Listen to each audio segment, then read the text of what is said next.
நான் அறிந்த ஆரோக்கியத்தில் உங்களுடன் இணைவது லதா ராணி. இன்னைக்கு என்னுடைய நாள் டைமண்ட் டே அப்படின்னு சொல்லாங்க. ஏன் அப்படி சொல்லலான்னு கேட்டீங்க அப்படின்னா, கிட்டத்தட்ட 19 வருஷத்துக்கு அப்புறம் நான் கீழே படுத்து இந்த அலஹாசனாவுடைய 1 ஸ்டெப்ல இருந்து எல்லா ஸ்டெப்புமே நான் செஞ்சுருக்கேன். அப்போது இந்த பெட்டில் படுத்து நான் செய்யும்போது என்னுடைய சின்ன பையன் என்ன சொன்னான்னா, ஃபஸ்ட்டு பிகினிங்லாம் பார்த்திங்கன்னா அந்த கால் முட்டாது. அப்போ அவன் என்ன சொல்லுவான்னா, அம்மா இந்த கால் முட்டுனா நீ கொஞ்சம் வயிறெல்லாம் கம்மி ஆயிடுச்சுன்னு நான் நம்புவோமா அப்படிமா. அப்போ நான் டெய்லி 4:30 மணிக்கு அந்த மேலே போய் அந்த 28 to 33 மினிட்ஸ் அந்த என்னுடைய மூச்சு பயிற்சி பண்ணுவேன். அப்போ அதில் என்னென்ன வேண்டுதல் இருக்கோ எல்லாமே சொல்லலாம். அதில் ஒன் பார்ட் என் சின்ன பையன் அந்த காலை கட்டலில் முட்டணும்னு சொல்கிறான், அதுக்காக நான் ஒப்பு கொடுக்குறேன் அப்படின்னு நான் சொல்லுவேன்.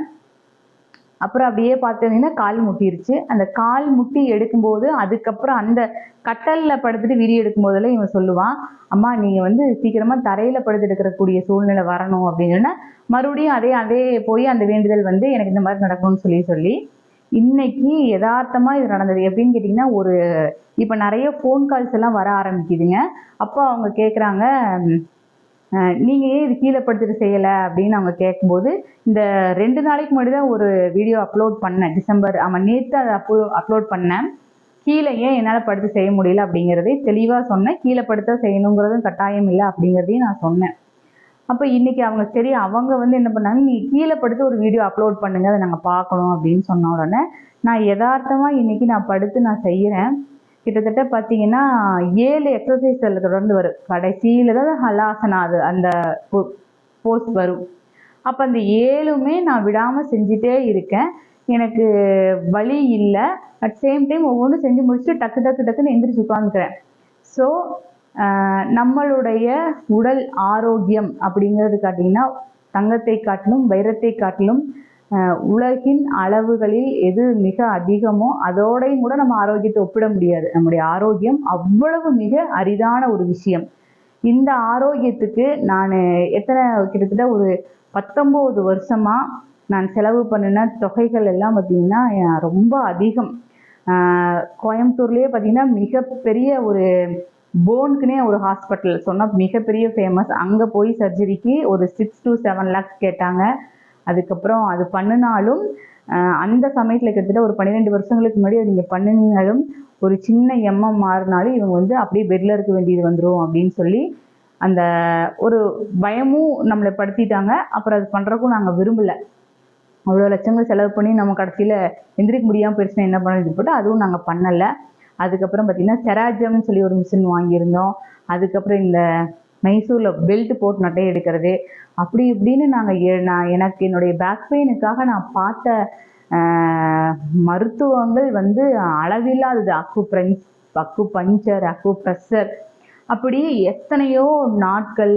அதுக்கப்புறம் பார்த்திங்கன்னா இந்த 2 வருஷத்துக்கு முன்னாடி எண்ணெய் போட்டு நீவறது. அதுலேயே அந்த மைதா மாவில் மைதா மாவு நல்லா குழப்பி அதில் போட்டு இந்த L4 L5 பகுதியில் இப்படி திண்டு மாற வச்சு அதில் அவங்க கொண்டு வர இந்த மூலிகை எண்ணெயை ஊற்றி கிட்டத்தட்ட ஒரு 1 வீக் அந்த ட்ரீட்மெண்ட் போய் அந்த 1 வீக் கழித்து அவங்க நிறைய ஆயில் கொடுத்துருந்தாங்க. அந்த ஆயிலெலாம் நம்ம தடவி படுத்துக்கணும். அது செஞ்சு முடிச்சதுக்கு அப்புறம் தான் நான் 8 மாதம் படுத்த படுக்கையாயிட்டேன். அது கரெக்டாக செஞ்சு முடிக்கிறோம். அதுக்கே கிட்டத்தட்ட கொஞ்சம் நிறைய செலவாயிடுச்சு. அது செஞ்சு முடிச்சுட்டா ஒரு சந்தோஷமாகிடுச்சு, நம்ம ரெடி ஆயிடுவோம் அப்படிங்கும்போது அது செஞ்சு முடிஞ்சு ஒரு வாரத்தில் வலி அப்படியே அதிகமான வலி. 8 மாதம் நான் அப்படியே படுக்கக்கூடிய சூழ்நிலை ஆயிடுச்சு. அப்போ பார்த்தீங்கன்னா இப்போது நான் பயிற்சிக்கு போய் நான் என் கூட வந்தவங்க எல்லாருமே பார்த்தீங்கன்னா ஒவ்வொரு பயிற்சியில் மட்டும்தான் கலந்துக்கிட்டாங்க. நான் மட்டும்தான் மூச்சு பயிற்சி, உணவே மருந்து, முத்திரை, யோகா. அதுக்கப்புறம் அங்கே பார்த்திங்கன்னா பெரிய ஜிம் இருக்கும். அந்த ஜிம்மில் அவங்க நமக்கு தூக்க முடிஞ்ச எக்யூப்மெண்ட்ஸை வச்சு அவங்க எக்ஸசைஸ் சொல்லித்தராங்க. அது இல்லாமல் சும்மாவே நீங்கள் இதெல்லாம் பண்ணும்போது உங்களுக்கு இதெல்லாம் வலி கம்மியாகும், இப்போ உடம்பு இந்தந்த பகுதியினுடைய சதைகள் எல்லாம் கம்மியாகும்னு சொல்லி கொடுத்து அப்போது 5ஐயும் நான் ஒட்டுக்கா கற்றுக்கிட்டு வந்தேன். இப்போ என்னன்னா அங்கே எனக்கு அறிமுகமானவங்க எல்லாமே அஞ்சையும் அவங்க கற்றுக்கணுங்கிற ஒரு எண்ணம் அவங்களுக்கு இல்லை. அவங்க விரும்பின அந்த ஒரு சிலதை மட்டும் அவங்க கற்றுக்கிட்டாங்க. இப்போ என்ன பார்த்து இப்போ நான் அஞ்சையும் கற்றுக்கிட்டதுனால தான் நான் இந்த அளவுக்கு ரெடியானேன் அப்படின்னு தெரிஞ்சுட்டு இப்போ என்ன பண்ணுறாங்கன்னா அவங்க அங்கே கிளாஸுக்கு போகாமல் எங்கிட்ட கிளாஸ் போகிறாங்க. அங்கே போகிறதுக்கும் எங்கிட்டையும் என்ன ஒரு அட்வான்டேஜ்னு எங்கிட்ட கேட்டுட்டீங்க அப்படின்னா, அவங்க ஒரு வாரத்துக்கு ஒரு விஷயத்த மட்டும்தான் சொல்லி தருவாங்க. அந்த ஒரு விஷயத்த ஏன்னா இப்போ எங்கிட்ட நீங்கள் கற்றுக்கும் போது நீங்கள் ஏதாவது டவுட்னா ஃபோனில் கேட்டிங்கன்னா நான் திரும்ப திரும்ப சொல்லி தருவேன். அங்கே அப்படி அல்ல, அங்கே ஃபோனெல்லாம் இல்லை. அவங்களுக்குள்ள மட்டும் ஃபோன் பேசிக்கிறாங்க, வெளியில் யாருக்கும் ஃபோன் நம்பர் தரது கிடையாது. அப்போ ஒரு 4 விஷயத்தையும் 5 விஷயத்தையும் ஒட்டுக்கா சொல்லி கொடுத்தோம்னா அதை நம்ம கரெக்டாக நம்ம அந்த வாரத்துக்குள்ளே கற்றுக்கிறோமா அப்படின்னு பார்த்தா முடியாது. அப்போ அவங்க என்ன பண்ணுறாங்கன்னா ஒரு வாரத்துக்கு ஒரு விஷயம் 2 விஷயம் தான் சொல்கிறாங்க, அது கரெக்டாக நம்ம செய்யணும். மறுபடியும் திரும்ப அடுத்த வாரம் போய் நம்ம அதை கரெக்டாக செய்யணும். அந்த மாதிரி தான் அங்கே இப்போ எங்கிட்ட அங்கே கிளாஸில் இருந்தவங்க எங்கிட்ட கிளாஸ் பண்ணிட்டாங்க அப்படின்னா அடிக்கடி ஃபோன் பண்ணி கேட்டுக்கலாம், நல்லா டவுட்லாம் இது பண்ணிக்கலாம். இப்படி எங்கிட்ட இப்போ கிளாஸுக்கு வராங்க.